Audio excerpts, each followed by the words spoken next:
Assalamualaikum warahmatullahi wabarakatuh. Nama saya Muhammad Rada Saman dengan NIM 2401539. Di sini saya bersama kelompok 7 akan menjelaskan integrasi numerik untuk melengkapi tugas matematika diskrit, tugas akhir matematika diskrit. Yang pertama mungkin kita akan lanjut ke kerangka materi dulu. Apa yang kita bahas di sini? Ada dua poin besar, yaitu pengenalan integrasi numerik dan klasifikasi metode yang akan dibahas oleh teman-teman saya nanti. Pertama, mari kita mengenal dulu integrasi numerik itu apa. Dapat dilihatnya di sini bahwa integrasi numerik itu adalah sebuah kebalikan dari turunan, di mana jika integrasi numerik adalah mencari areanya, sedangkan turunannya mencari datanya. Maka di sini penjelasannya, integrasi numerik adalah sebuah metode untuk menghitung nilai integral suatu fungsi ketika tidak memungkinkan untuk menyelesaikannya secara analitik. Maka contoh kasusnya dapat dilihat yaitu mensimulasikan sistem fisik ataupun mencari area atau volume dalam grafik komputer. Selanjutnya ada tiga hal penting dalam sebuah rumus yang harus dilihat. Integrasi numerik di sini dapat dilihat dari ketika sebuah B sebagai batas atas dan A sebagai batas bawah mencari sebuah fungsi dengan dx sebagai lebar. Maka A dan B di sini adalah sebuah batas atas dan batas bawahnya, dan fungsinya yang di sini dapat diberikan secara eksplisit dan empirik dalam tampilan nilai. Adapun fungsi secara eksplisit adalah dalam bentuk persamaan. Eksplisit adalah dalam sebuah bentuk persamaan, sedangkan dalam implisit disajikan dalam bentuk tabel. Seperti itu. Lalu klasifikasi metodenya ada apa saja sih untuk menghitung untuk nilai integrasi numerik ini? Di video ini mungkin kita akan bahas banyak tiga metode. Yang pertama metode Pias atau dengan kaidah trapesium, kedua metode Pias dengan kaidah titik tengah, dan ketiga adalah metode Newton Cotes. Untuk metode Pias kaidah titik tengah dan metode Newton Cotes akan dijelaskan oleh teman-teman saya selanjutnya dalam video ini. Mari kita lanjut ke metode Pias dengan kaidah trapesium. Di metode Pias ini ada tiga buah hal yang harus kita ingat, yaitu selang integrasi dengan A dan B dibagi N yang lebarnya akan dihitung dengan rumus seperti ini. Sebuah lebar dapat diketahui ketika untuk sebuah batas atas dikurangi batas bawah sebuah nilai akan dibagi dengan N interval. Maka akan menghasilkan lebar yang sama dengan H. Lalu selanjutnya titik absis pada tiap interval XR akan bisa dicari dengan sebuah batas bawah ditambah titik absisnya dikalikan lebar dari subintervalnya, dengan R adalah 0, 1 hingga N. Dan nilai fungsinya akan dilihat pada tiap absis intervalnya. Jadi setiap fungsi dengan X diganti nilai dari tiap titik absisnya. Selanjutnya metode Pias, ada beberapa hal yang harus kita pahami. Di sini yang pertama, untuk memandang sebuah Pias itu dapat kita lihat dalam grafik ini. Sebuah trapesium itu dilihat mulai dari X ke 0 yang bisa kita lihat di sini, dan hingga X sama dengan 1 yang bisa kita lihat di sini. Jadi satu buah Pias trapesium ini berbentuk seperti ini jika digambarkan dalam sebuah grafik. Selanjutnya masuk ke rumus. Untuk mencari satu luas trapesium, kita akan mencari titik batas atasnya dengan x1 dan batas bawahnya x0, akan mencari sebuah fungsi dengan dx yang akan setara dengan lebar partisi dibagi 2, lalu dikalikan dengan fungsi dengan titik absis ke 0 ditambah fungsi titik absis ke 0 juga. Selanjutnya jika sebuah piasnya itu merupakan trapesium gabungan atau lebih dari satu, ini kan hanya satu trapesium. Jika lebih dari satu, maka rumusnya akan berganti menjadi titik atas dan titik bawah akan terus bertambah satu hingga x ke n, dan titik bawahnya n-1. Bagaimana penjelasannya? Misalnya di sini ada h-2 akan menghitung sebuah fungsi hingga ke n. H per 2 ini akan dikalikan dengan fx0 dan x1 terlebih dahulu, lalu bertambah dengan x1 dan x2. Terus di sini mungkin berarti x2, x3 hingga selanjutnya hingga x ke n.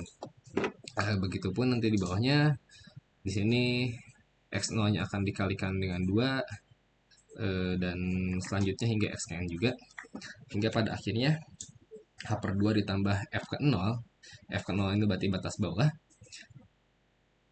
fungsi dengan absis batas bawah, lalu ditambahkan 2 dengan sigma n min 1 dengan i sama dengan 1, hingga akhirnya hingga f ke n.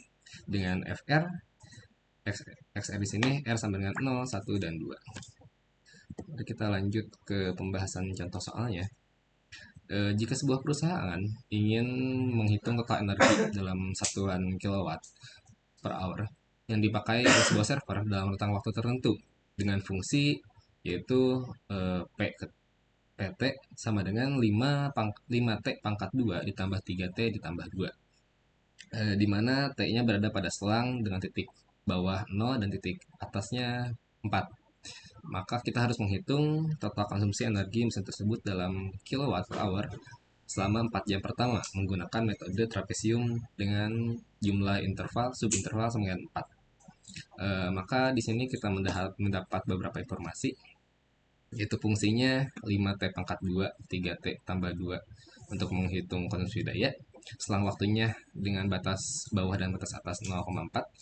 Jumlah partisinya N sama dengan 4. Lalu kita bakal bisa membuat sebuah rumus di mana untuk mencari sebuah integral numerik di sini adalah H-nya, lebarnya, akan dikalikan dengan fungsi T ke 0 ditambah 2 dengan fungsi T ke I hingga T ke N, di mana N-nya sama dengan min 1 dan I sama dengan 1. Dan lalu kita harus menghitung lebarnya juga, di mana lebarnya itu dapat dicari dengan batas atas dikurangi batas bawah per n subintervalnya, di mana batas atasnya adalah 4 dan batas bawahnya adalah 0, dibagi 4 yang akan menghasilkan lebar tiap partisinya sama dengan 1. Lalu penyelesaiannya bagaimana? Yang pertama kita harus mencari titik absisnya terlebih dahulu dengan memasukkan rumus sebagai berikut: titik bawah ditambah titik absisnya dikali dengan lebar, di mana R-nya 0, 1, 2 hingga ke N. Maka di sini dapat kita lihat dengan menghitung titik fungsinya sebagai berikut. Di T ke 0, 5 akan dikalikan dengan 0 pangkat 2, 3 kali 0 dan tambah 2, maka fungsi pertama dengan T ke 0 ini menghasilkan nilai 2. Begitupun T1, T2, T3, dan seterusnya. Setelah mendapat nilai dari tiap fungsi dan pada tiap titik asisnya, kita dapat langsung mengsubstitusikan langsung ke rumus metode Pias kaidah trapesium tersebut, di mana tadi batas atasnya adalah 4, batas bawahnya adalah 0, dengan fungsi hingga akan setara dengan H lebar dikali dengan nilai fungsi dengan titik absis ke 0 ditambah 2 yang akan dikalikan dengan fungsi titik absis ke I hingga ke N, di mana I dan N-nya adalah N sama min 1 dan I sama dengan 1. Lalu dapat kita lihat di sini, karena kita sudah mendapat fungsi T ke 0-nya di sini adalah 2, di sini maka akan disubstitusikan. Lalu di sini dapat dilihat 2 dikali T ke I, maka di sini T pertama adalah 10, T kedua ada 28, dan T ketiga ada 56. Lalu akan ditambahkan dengan PT ke N. Maka PT ke N sudah kita lihat di sini, T4-nya adalah 94. Maka dapat kita langsung operasikan 4 dengan batas atas dan batas bawah dikalikan dengan sebuah fungsi PT hingga akan setara dengan atau sama dengan 1 sebagai lebar, 2 sebagai PT ke 0, lalu ditambahkan 2 dikali P ke I hingga N-1 yang akan sama dengan 94, di mana kita hitung di sini, lalu akan ditambahkan dengan PT ke N-nya, lalu dibagi 2. Maka dapat kita lihat integrasi numeriknya total konsumsi dayanya selama 4 jam pertama adalah 142 kW per hour. Maka jawaban dari soal tadi, jumlah konsumsi energi mesin tersebut dalam 4 jam pertama dengan metode trapesium dengan interval 4 adalah 142 kW per hour. Selanjutnya ada metode Pias kaidah titik tengah yang akan dijelaskan oleh teman saya, Nafis. Oke, saya Nafisa Syakir Anjar akan menunjukkan materi yang sebelumnya diterangkan. Nah, di metode Pias yang kedua ada kaidah titik tengah. Bayangkan suatu partisi yang berbentuk persegi atau segi empat yang dibatasi oleh x0 sampai x1 dengan jarak antara kedua x tersebut adalah h yang memiliki titik tengah yaitu x0 ditambah h dibagi 2. Nah, untuk rumus luas dari Pias tersebut ada integral dari fungsi x dari x0 sampai x1 atau setara dengan h dikali fungsi x0 ditambah h dibagi 2 atau setara dengan h fungsi setengah. Nah, lalu bagaimana jika kasusnya terdapat banyak sekali Pias seperti pada gambar berikut atau bisa dibilang xn. Nah, untuk menyelesaikan permasalahan tersebut, kita akan menggunakan kaidah titik tengah gabungan, yaitu dengan menghitung jumlah dari seluruh segi 4 pada interval A sampai B, atau dengan kata lain dari x0 sampai xn. Maka kita gunakan rumus seperti ini, yaitu integral dari fungsi x dari A sampai B, atau bisa dijabarkan dengan integral dari fungsi x dari x0 sampai x1, ditambah integral dari fungsi x dari x1 sampai x2 dan seterusnya sampai integral dari fungsi x dari xn-1 sampai xn. Nah, untuk penjabaran sebelumnya dapat kita sederhanakan yaitu menjadi h dikali fungsi x setengah ditambah h dikali fungsi x 3/2 ditambah h fungsi x 5/2 dan seterusnya sampai h dikali fungsi x n-setengah. Atau bisa disederhanakan kembali yaitu dengan cara mengeluarkan h-nya sehingga menjadi h dikali fungsi setengah ditambah fungsi 3/2 dan seterusnya sampai fungsi n-1/2. Atau bisa dibilang h dikali jumlah dari fungsi i ditambah setengah dengan i mulai dari 0 sampai n-1 dengan syarat xr ditambah setengah sama dengan a ditambah r plus setengah dikali h dan fr plus setengah sama dengan fxr plus setengah dengan r-nya ini adalah 0 sampai n-1.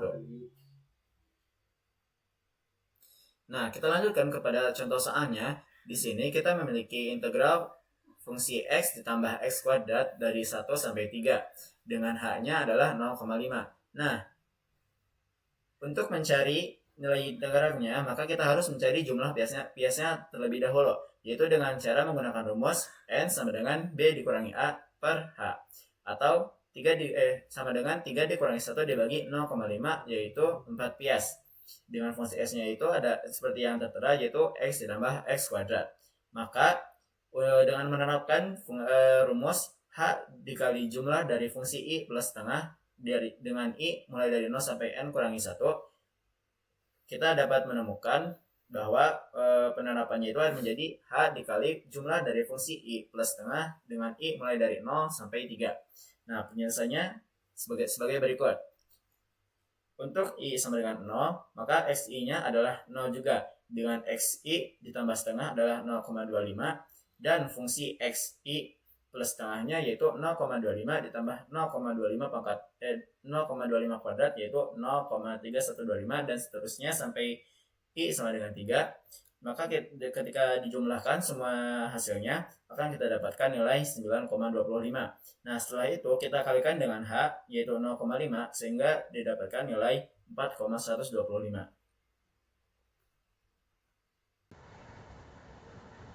Ya, baik, Assalamualaikum warahmatullahi wabarakatuh. Perkenalkan, nama saya Haris Priadi dengan NIM 2405547. Di sini saya akan menjelaskan tentang metode Newton-Cotes dengan kaidah Simpson sepertiga. Metode Newton-Cotes dengan kaidah Simpson sepertiga adalah salah satu teknik numerik dengan menghitung integrasi numerik. Pada metode Newton-Cotes kaidah Simpson 1/3, pendekatan polinom yang digunakan adalah polinom order 2, sehingga seperti ini. Dia jadi P2X dx. Dengan ini rumusnya, untuk itu dibutuhkan 3 buah titik data, misalkan 0F0, HFH, dan 2H F2H. Lanjut, kita akan mulai yang rumus tadi, P2 itu, kita akan integrasikan P2 itu ke dalam selang 0,2H. Seperti ini rumusnya, bisa dilihat. Ini P2, ini langsung dirubah, ininya menjadi rumus yang tadi. Lalu seperti ini. Dan nanti hasil akhirnya akan seperti ini. Dan kita akan bahas dulu dari mana interval 0,2H itu. Interval 0,2h di sini adalah interval standar yang digunakan untuk mendekati integral dengan polinomial interpolasi P2x atau polinomial derajat 2. Pendekatan ini sering digunakan untuk menggambarkan metode Simpson sepertiga, di mana H adalah lebar subinterval. Lanjut. Ini adalah lanjutan dari yang tadi ya. Lanjutan dari tadi. Ini. Nah, ini itu menggunakan ini. Kita ingat bahwa F0 sama F1 min F0. Tuh, ya seperti ini. Kita menggunakan ini lalu. Nah, jika masing-masing polinom derajat 2 tersebut kita integralkan di dalam rupa selang atau n subinterval integrasinya, maka jumlah seluruh integral tersebut membentuk kaidah Simpson sepertiga gabungan seperti ini. Ini adalah hasil akhirnya, rumus akhirnya. Nah, catatan penting penggunaan kaidah sepertiga Simpson mensyaratkan itu jumlah rupa selang atau n-nya itu harus genap. Ini berbeda dengan kaidah trapesium yang tidak mempunyai persyaratan mengenai jumlah selang.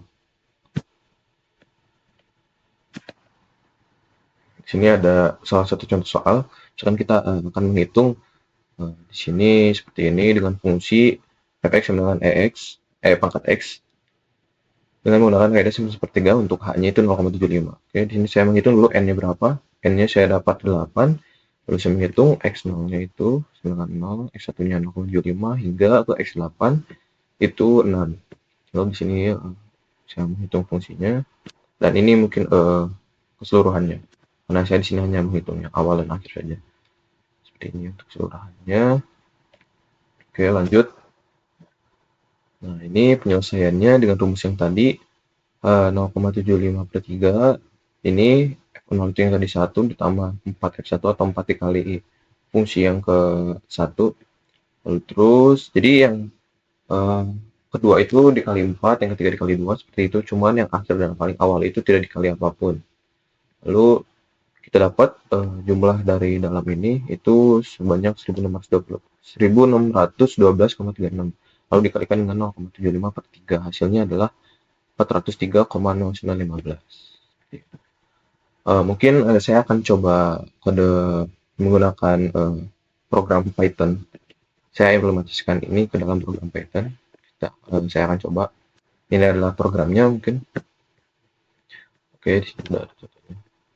Kan kita masukkan hanya itu tadi kan 0 ya, hanya 0 yang bawah, atas bawah, dan B-nya itu 6 di atas, dan dia H-nya 0,75. Kita lihat hasilnya sama, ya, hasilnya sama 403,09. Bisa dilihat. Oke, selanjutnya ada implementasi integrasi numerik dalam bidang ilmu komputer. Sebetulnya implementasinya ini sangat banyak, akan tetapi yang akan saya sebutkan di sini hanya 5. Nah, yang pertama ada grafika komputer dan pengolahan citra. Nah, integrasi numerik dalam hal ini membantu untuk menghasilkan gambar yang realistis dalam film animasi, video game, dan aplikasi simulator 3 dimensi. Selanjutnya ada machine learning. Nah, dari sini integrasi numerik digunakan untuk pelatihan jaringan saraf atau neural works atau regresi untuk mendekati solusi yang optimal. Yang ketiga ada analisis data dan big data, yaitu untuk membuat keputusan berdasarkan big data seperti analisis sentimen atau prediksi tren pasar. Nah, yang selanjutnya itu ada kriptografi dan security system. Di sini integrasi numerik digunakan untuk membantu menjaga keamanan data dalam transaksi digital atau penyimpanan cloud. Dan yang terakhir itu ada signal processing, digunakan dalam analisis frekuensi sinyal audio dalam radar atau telekomunikasi.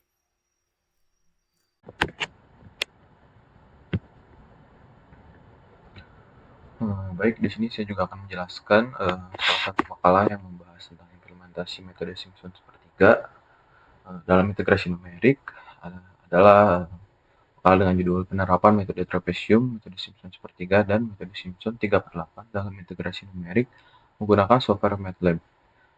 Di sini di makalah ini dibahasnya hanya trapesium sepertiga dan 3/8, tidak ada titik tengah. Jadi mungkin gitu. Jadi makalah ini dibuat oleh Bess Henry Rio Pardede, Bunga Divya Kuspa, dan Lauren Teresia Tamba. Diterbitkan di jurnal Pentagon, jurnal matematika dan ilmu pengetahuan alam. Hasil penelitian di sini menunjukkan bahwa metode Simpson 3/8 cenderung lebih akurat untuk fungsi yang lebih kompleks dibandingkan dengan metode Simpson sepertiga dan metode trapesium. Namun, metode trapesium memiliki keunggulan dalam kecepatan komputasi dan kesederhanaan dalam algoritma. Para penulis menyarankan bahwa pemilihan metode integrasi numerik sebaiknya disesuaikan dengan kebutuhan spesifik, mempertimbangkan trade-off antara akurasi dan efisiensi komputasi. Jadi, bisa dilihat bahwa metode Simpson 3/8 itu lebih akurat atau lebih efektif untuk digunakan daripada metode Simpson sepertiga dan metode trapesium. Jadi, apa sih tujuan dari makalah ini yang sebenarnya gitu? Di makalah ini sebenarnya itu tujuannya itu adalah untuk membandingkan keefisiensian dan keakuratan dari ketiga metode itu dalam menghitung integral tertentu dari berbagai fungsi. Penelitian ini juga menggunakan perangkat lunak MATLAB. Nah, sebelumnya saya akan jelaskan dulu apa itu MATLAB. Jadi, untuk MATLAB sendiri, itu MATLAB itu adalah sebuah perangkat lunak, yaitu singkatan dari Matrix Arbitrary, perangkat lunak, komputasi numerik, dan lingkungan pemrograman yang dikembangkan oleh MathWorks. MATLAB itu terutama digunakan untuk analisis data, pemodelan simulasi, dan pengembangan algoritma. Perangkat ini sangat populer di kalangan insinyur, ilmuwan, dan peneliti karena kemampuannya dalam menangani operasi matematika kompleks dan visualisasi data. Ada beberapa juga fitur utama MATLAB, yaitu dia bahasa pemrograman tingkat tinggi, kemampuan matematika dan numerik, juga visualisasi data. Makanya dia digunakan untuk mengimplementasikan dari ketiga metode itu. Lalu makalah ini juga memberikan makalah ini juga memberikan wawasan yang berguna bagi para peneliti dan praktisi yang ingin memahami implementasi dan perbandingan berbagai metode integrasi numerik menggunakan MATLAB. Jadi mungkin cukup sekian untuk penjelasan dari makalah yang mengimplementasikan kedua metode dalam bidang ilmu komputer gitu, dan mengimplementasikannya dengan software bernama MATLAB untuk menguji ketiga metode itu mana yang paling efisien. Mungkin seperti itu. Nah, cukup sekian materi integrasi numerik yang dapat kami sampaikan. Untuk kurang dan lebihnya mohon dimaafkan. Wabillahi taufiq wal hidayah. Wassalamualaikum warahmatullahi wabarakatuh.